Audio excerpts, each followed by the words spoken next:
ভিডিওতে নতুন হয়ে থাকে একটা লাইক আর একটা সাবস্ক্রাইব করে দিও আর ভিডিওটা শুরু কর।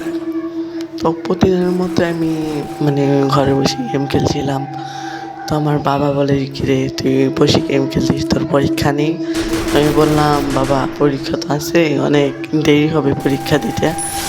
তো তারপরে আমার বন্ধু আমাকে কল দিয়ে বললো, এই তুই বাইরে হায়। আমার বন্ধুর নাম হলো শ্যাম। তো আমি বাইরে আসি আর আমার নাম নাসিম। তো আমি বাইরে যাই দেখি আমার বন্ধু তাওমিদ, শ্যাম ওরা দাঁড়িয়ে আছে।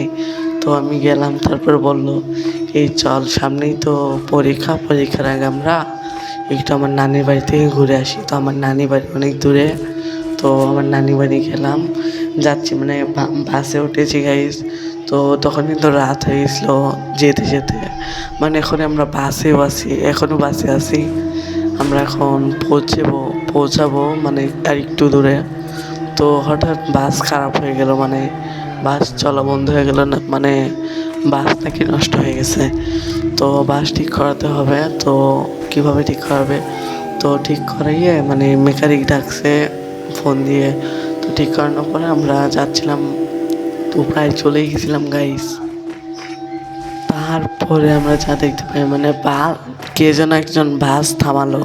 দেখি যে একটা আপু বাস থামিয়েছে মাঝ রাস্তায়।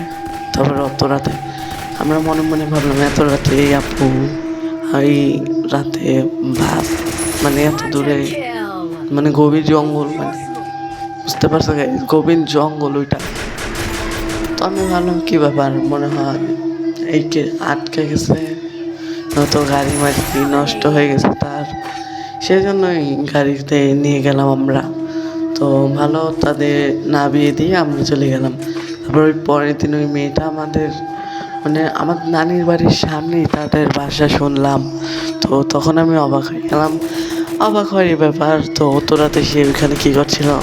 তো সেটা বড় কথা না, বড় কথা হলে এটা ওই মেয়েরা আমাদের ফ্রি ফায়ার খেলতাম আমরা, এটা শুনে গিয়ে ফেলছে। তো ওই মেয়েটা ফ্রি ফায়ার খেলতো, তো আমাদের বললো আমার সাথে খেলবে। তো আমি রাজি ছিলাম না। আমার বন্ধু শ্যাম বললো যে, ঠিক আছে, আমরা তো আপনার সাথে খেলবো। আচ্ছা ঠিক আছে। তো সেদিন রাতে আমার বন্ধুদের সাথে আমি খেলছিলাম। ওই মেয়েটাও ওই মেয়েটার বাসায় ছিল। তো আমরা খেলছিলাম ফ্রি ফায়ার। তো আমরা টুর্নামেন্ট খেলছিলাম, টুর্নামেন্ট চলছিল তখন। টুর্নামেন্ট খেলা শেষে আমরা চ্যাম্পিয়ন হয়ে যাই। তো মেয়েটা আমাদের কংগ্রাচুলেশন জানায়, অভিনন্দন ভাই।